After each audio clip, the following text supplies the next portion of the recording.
Hello and welcome to The Voluntarist. In this video, I'll be discussing the relationship between voluntarism and anarchy. Voluntarists believe that there should be no institution or social structure in society which would deny each person the greatest capacity for voluntary action compatible with a similar capacity for others.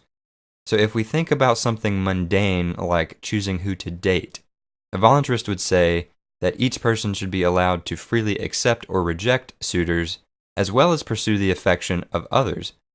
But if we talk about a violent act such as rape, this would obstruct the victim's capacity to reject unwanted sexual relations or control access to their property, namely their own body. Essentially, coercion, force, violence, the threat of violence, etc., are considered to be immoral by voluntarists. So nation-states, by virtue of their claim to and enforcement of authority, are considered to be unethical, illegitimate institutions. Darrell Perry and Gerard Casey speak about the idea of the separation of state and geography. In such a system, the control of a state would not be determined by the political boundaries of a geographical area. Instead, people would voluntarily choose to elicit the services of various government-esque businesses. This would mean that nation-states, as we have them today, would dissolve.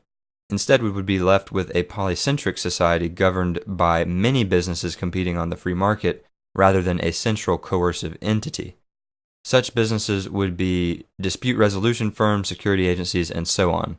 It's difficult to know exactly how these would be structured because we don't really have an example of this in modern society, though Darrell Perry has said before that there was a society in Ireland, I believe, that existed in a polycentric type of society for around 2,000 years, I think, if I remember correctly. So please go look that up. It's very interesting.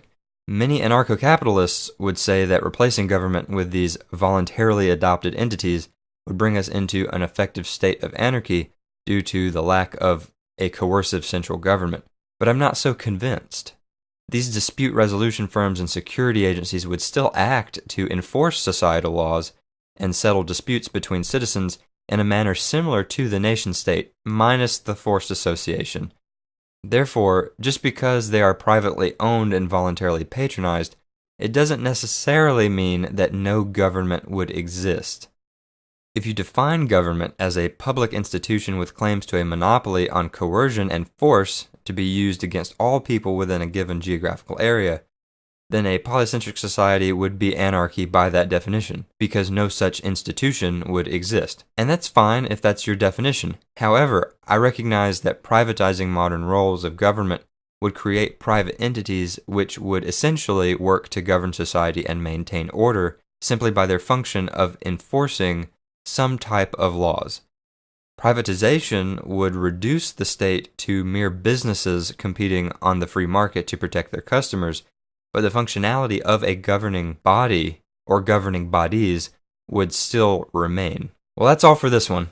Feel free to engage in polite debate in the comment section, and please be sure to research the concept of legal polycentrism. I believe Gerard Casey wrote an article on the topic which you can find online by just Googling it. Thanks for watching, and I'll see you in the next one.